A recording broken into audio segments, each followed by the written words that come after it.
بسم اللہ الرحمن الرحیم۔ السلام علیکم ورحمۃ اللہ وبرکاتہ۔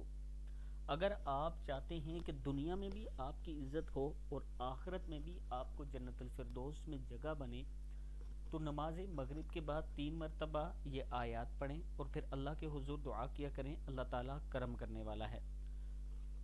آیات ہیں بسم اللہ الرحمن الرحیم۔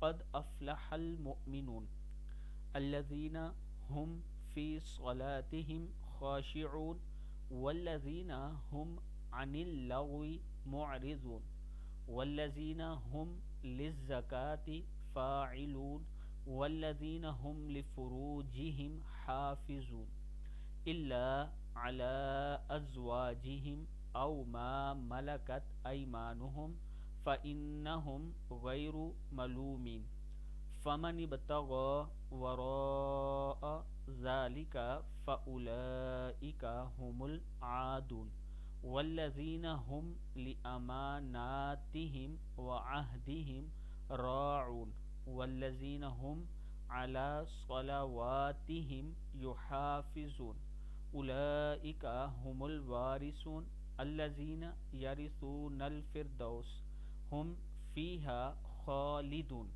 صدق اللہ العظیم۔